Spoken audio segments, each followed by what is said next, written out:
Hi, my name is Caudullo, and before the video starts, I want to quickly mention that my channel is also viewable on dovr.com/channel/Explore TV. Now, DOVR offers an outstanding immersive experience, allowing you to view VR videos in the best available quality. You can share and upload your own VR videos to DOVR streaming platform. Additionally, DOVR is introducing monetization for VR creators, so soon you're going to be able to get paid for every second of your video watched once it's out. Now, DOVR works on all VR headsets, including Oculus Quest 1 and 2, Pimax, HTC Vive, and Valve Index. Now, Pico VR headset is coming soon. All you need to do is download DOVR Player from Steam or the Oculus Store today. Here we go again. I demand more! The weight with the battery and CF Express Type B card for the R5C is 770 grams or 1.7 pounds. And the dimensions are 142 by 101 by 111 millimeters or 5.6 inches by 4 inches by 4.4 inches. The weight with the battery and the CF Express Type B card for the R5 is a little less, 738 grams, 1.63 pounds, and the dimensions are 139 by 98 by 88 millimeters or 5.5 inches by 3.8 inches by 3.5 inches. As you can see, the R5C is a little heavier and a little bigger than the R5. But one thing that is not so plain to see is that the R5C needs additional power in order to shoot the optimal 8K 60 frame per second setting. So that means either using an external battery or the Canon battery grip. But with that said, the R5 is also power mad beast. And I always use my Zendor SuperTank Pro with it connected to the USB-C point. So in that regard, it's kind of a draw. Both the R5 and the R5C feature a 45 megapixel dual pixel AF CMOS sensor, which delivers 15 EV of dynamic range. They also have a 5.7 megapixel dot electronic viewing screen. The hand grips are identical, and the woefully underpowered Canon batteries, unfortunately, both have the same function buttons positioned in the exact same locations. Still, on the EOS R5C, each button has indicators in gray to denote the default beverage in the stills mode and a white label along the video button. The R5 and R5C cameras have a single CF Express slot and UHS-2 SD card slot.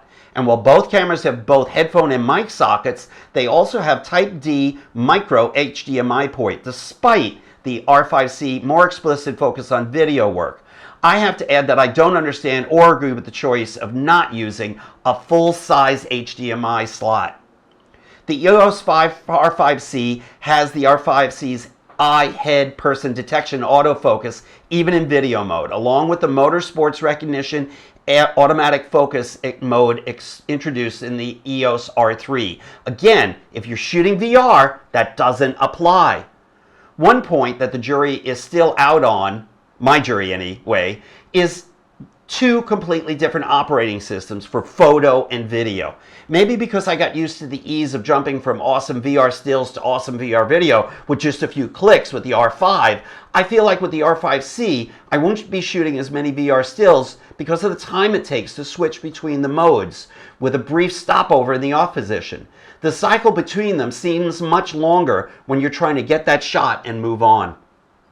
It takes reportedly about 8 seconds to go between the two. In photo mode, the R5C is identical to the R5 with all the same menus and on-screen displays. But when you have to first turn off the photo and turn it back on to video, you get almost a completely different camera menu, more akin to the EOS cinema cameras. Now, this probably makes sense in many ways, but I find it a bit disorienting. Now for the big difference between the R5 and the R5C. The video modes that are available. The R5 was quite impressive with 8K 30 frame per second and a choice of 8-bit H.264, 10-bit H.265, or 12-bit Canon RAW. But the R5C really steps up its game with the ability to shoot 5.9K RAW extracted from Super 35 crop or 2.9K capture extracted from a Super 16 part of the sensor. Now, if you don't want to shoot RAW video, the EOS R5C, you have the choice of XF AVC footage, a pro-grade 422 10-bit format with an MXF wrapped H.264 AVC file with metadata. Wow, that's a mouthful. At up to 4K 120 frames per second in long GOP or all-I modes. The alternative is MPEG-4 files, primarily using H.265 long GOP compression. These allow for up to 8K 30 frame per second capture. As the EOS R5C is a true Canon cinema camera, you also get waveform displays. With the R5, you would need to use the Atomos Ninja 5 Plus in order to get this pro video feature. I, for one, love waveform. With the R5C, you can capture HDR footage in the hybrid gamma log HLG broadcast standard. Both the R5 and the R5C allow for capturing PQ HDR footage as well. The biggest negative to both cameras is the power system. The underpowered capacity of the LP E6NH batteries used by the conventional EOS R5 mean that, as I stated before, you either need an optional Canon battery grip or an external power like the Zendor Super Tank Pro. Now, when it comes to the recording media, both cameras have CF Express and SD card slots. They're both equally particular as to the specifications for the type of cards used. This is another place where the Atomos Ninja 5 Plus gives you many more options for recording and playback versatility. In conclusion, which camera is best depends on what you're shooting. I have strong opinions about both cameras, and if I had my way, I'd have an RF for shooting VR180 still images and an R5C for video. But I have to say that the R5C kind of has the edge because of the ability to shoot Canon 8K RAW internally. That said, I would also still use the Atomos Ninja 5 Plus as my trusted companion. But there would be times when I want more unencumbered.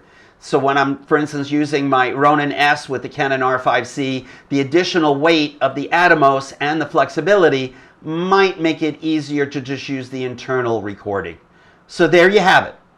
Review it all, and if you have a chance, try them both out and make your own choice. But know that either way, the world of VR video filming has been changed forever by these two cameras.